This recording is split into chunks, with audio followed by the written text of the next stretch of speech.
La résurrection de la secte.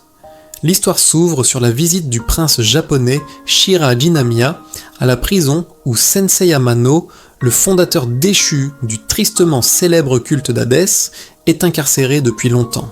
Shira Jinamiya confie à Amano que l'influence du Japon décline, le peuple perdant sa peur de l'Empire. Pour rétablir cette terreur, il demande à Amano de ressusciter le culte d'Hadès. Amano accepte avec un calme sinistre, mais insiste pour rencontrer au préalable la personne essentielle à la renaissance de l'héritage sombre du culte. La scène se déplace vers un grand dojo d'arts martiaux, où un jeune homme, Daike Kurashiki, s'entraîne avec une précision et une concentration extrême. Peu après, le prince Amano et le grand prêtre arrivent. Daike est stupéfait de voir son ancien maître, et plus encore quand Amano lui ordonne de restaurer la secte d'Hadès, démantelée depuis longtemps. Amano explique que Daike a toujours été son disciple le plus doué, un combattant portant les principes d'Hadès au plus profond de son âme. Croyant en sa force de leader, Amano le nomme nouveau chef de la secte. Il lui demande de rétablir le temple d'Hadès et de relancer son rituel emblématique, des jeux, de la mort, des tournois de combat à mort opposant des guerriers du monde entier aux champions d'Hadès. Amano charge également Daike d'attirer une figure du passé. K29, connu sous le nom de Uji, l'un des étudiants les plus redoutables d'Hadès. Uji a fait défection il y a des années pour rejoindre le temple de Shaolin et s'oppose désormais ouvertement à l'Empire japonais. Amano ordonne à Daike de le vaincre publiquement, discréditant ainsi la réputation légendaire de Uji, le roi du Vajra. Amano recrute également sa fille, Eko, une journaliste, lui demandant de couvrir la résurrection de la secte et de diffuser leur propagande dans le monde entier, garantissant qu'Hadès instille à nouveau la peur dans le cœur des masses, le passé hanté du roi du Vajra. Au temple de Shaolin, Uji s'entraîne seul, ses mouvements synchronisés avec un sablier, testant sa vitesse et sa précision. Surnommé le roi du Vajra, Uji a autrefois vaincu tous les disciples de la secte d'Hadès, y compris Daike, et personne ne pouvait rivaliser avec lui au combat. Pendant son entraînement, il se remémore des souvenirs d'enfance traumatisants de son époque au temple d'Hadès, où il fut forcé de participer à un duel à mort brutal contre son frère aîné, K31. Bien qu'il en soit sorti vainqueur, le souvenir d'avoir tué son propre frère continue de le hanter. Déterminé à détruire la secte qui l'a forcé à cette cruauté, Uji a juré vengeance. Après son évasion d'Hadès, Uji a trouvé refuge à Shaolin aux côtés de son frère cadet, King Kwang. Sous la tutelle d'un moine, il a cherché la paix et un nouveau but. Pendant une leçon, son maître observe que Uji a toujours du mal à libérer la pleine puissance de la colère du Vajra, la légendaire technique de 17 secondes. Le moine explique que la véritable maîtrise exige la pureté des émotions, la compassion et la capacité d'embrasser la souffrance de tous les êtres. Ce n'est qu'alors qu'Uji pourra éveiller sa force ultime. Le piège se referme. Pendant ce temps, un navire transporte des prisonniers de guerre multinationaux vers le temple d'Hadès.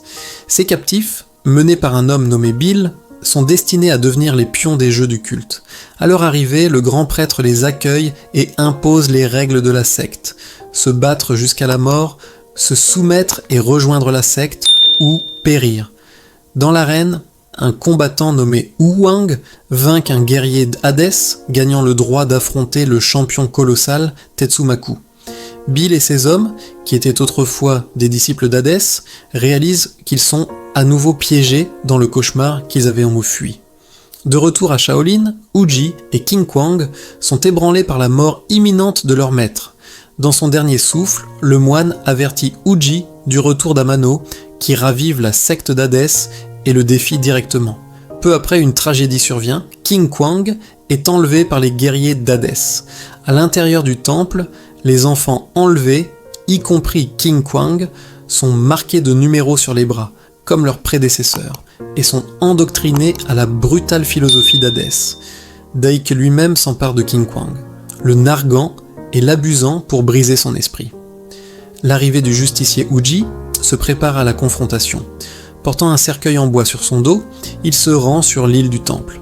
Dans l'arène, l'anticipation monte alors que Tetsumaku, se prépare au combat. Au plus fort des jeux de la mort, Uji fait son apparition. Daike l'accueille, confiant que Uji sera vaincu sous les règles d'Hadès. Uji exige la libération de King Kwang et des autres enfants, mais Daike refuse, déclarant que le seul chemin est le combat. Il décrète que Uji doit d'abord vaincre Tetsumaku, puis le sauvage Crazy Monkey. Ce n'est qu'alors qu'il gagnera le droit de l'affronter, et s'il est victorieux, les enfants seront libérés. Uji accepte sans hésiter. Alors que la bataille fait rage, Uji intervient juste au moment où Tetsumaku submerge son adversaire.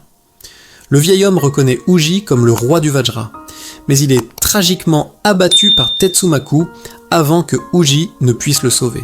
Accablé de douleur, Uji porte le corps jusqu'à Bill, lui confiant l'organisation de funérailles digne. Dans un affrontement furieux, Uji défie ensuite Tetsumaku. Même après des défaites répétées, Tetsumaku refuse de se rendre. Lorsqu'il tue un prisonnier de sang-froid, Uji libère finalement sa fureur, frappant Tetsumaku d'un coup décisif et fatal. Bill et ses camarades acclament la victoire de Uji, le proclamant véritable roi du Vajra. Uji rend hommage aux morts à la morgue, remerciant le préposé pour avoir préparé le corps. Manipulation et rébellion. Plus tard, Eko confronte Uji, condamnant sa violence. Uji rétorque que les enfants ne sont pas en sécurité sous le règne d'Hadès et l'accuse de ne pas comprendre la véritable corruption de la secte. Déchiré, Eko commence à douter de sa loyauté envers la cause de son père. Le lendemain, Uji fait face au défi de plusieurs combattants d'Hadès cherchant à venger Tetsumaku.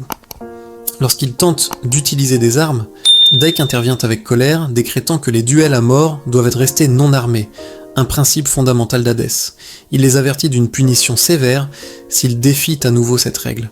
Cependant, en coulisses, Daike diffuse une fausse propagande selon laquelle Tetsumaku aurait vaincu le roi du Vajra. Eko l'affronte, mais il la réduit au silence, exigeant sa loyauté. Confiant dans ses machinations, Daike prépare Crazy Monkey à affronter Uji. Cette nuit-là, Uji combat Crazy Monkey dans l'obscurité totale, l'arène étant plongée dans le noir pour exploiter les forces de son adversaire. En difficulté au début, Uji trouve un allié inattendu lorsque le préposé de la morgue allume de la poudre à canon, illuminant l'arène. Crazy Monkey chancelle et Uji saisit l'occasion pour lancer une contre-attaque implacable, le tuant finalement. La nouvelle de la mort de Crazy Monkey met le prince Shiraaji Namiya en rage, qui affronte Amano en prison, furieux que les champions d'Hadès aient été vaincus. La tragédie est le secret. Pendant ce temps, Eko accepte finalement la vérité sur la corruption du culte. Elle jure d'exposer leurs mensonges au monde. Amano, cependant, intensifie ses plans, envoyant des armes pour armer le culte et ordonnant l'exécution des prisonniers pendant le duel final de Daike avec Uji. Alors que les tensions montent, Bill et ses hommes sont pendus au plafond du temple en guise de punition pour leur défiance. Uji communique secrètement avec le préposé de la morgue, lui confiant un plan pour simuler les morts de Bill et de ses compagnons, leur permettant de se regrouper plus tard. Le préposé réussit, les réanimant en secret et se préparant à un soulèvement coordonné. Le jour de la bataille finale, le temple est rempli d'anticipation. Bill et ses compagnons rallient les prisonniers à se libérer, tandis que Uji entre dans l'arène pour faire face à Daike. Pendant ce temps, le chaos éclate dans le temple, alors que les prisonniers et les guerriers d'Hadès s'affrontent. Dans la lutte, Eko se sacrifie pour sauver King Kwang, confiant la sécurité des enfants à Bill. Sa mort déclenche une fureur désespérée parmi les prisonniers. De retour dans l'arène, Uji est presque vaincu, mais le cri désespéré du préposé de la morgue lui redonne sa force. Il est révélé que le préposé est K31, le frère de Uji disparu depuis longtemps. Bien que marqué et brisé, la révélation de K31 ravive la détermination de Uji, déclenchant la colère du Vajra. Uji lance son assaut mortel de 17 secondes. Avec une exécution impeccable, il submerge Daike et lui porte le coup final.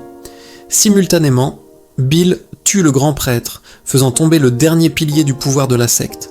Daike, mourant, déplore la corruption de la secte à laquelle il croyait autrefois. Avant de se jeter dans le vide, il reconnaît Uji comme le véritable roi du Vajra. Témoins de la chute de leur chef, les guerriers d'Hadès survivants se rendent, jetant leurs armes. Le triomphe fraternel, dans les conséquences, Uji et K31 sauvent les enfants et se retrouvent dans un triomphe doux amer. K31 révèle qu'il a survécu à leur duel fatidique de l'enfance, sauvé par un navire marchand chinois après qu'Amano l'eut jeté à la mer. Depuis lors, il a attendu le jour de rejoindre Uji et de mettre fin à la tyrannie du culte. Le film se clôt sur une scène poignante. Uji, K31 et King Kwang se tiennent devant la tombe d'Eko. Les frères honorent de son sacrifice, jurant de perpétuer un héritage de compassion et de vérité, libéré de l'obscurité d'Hadès.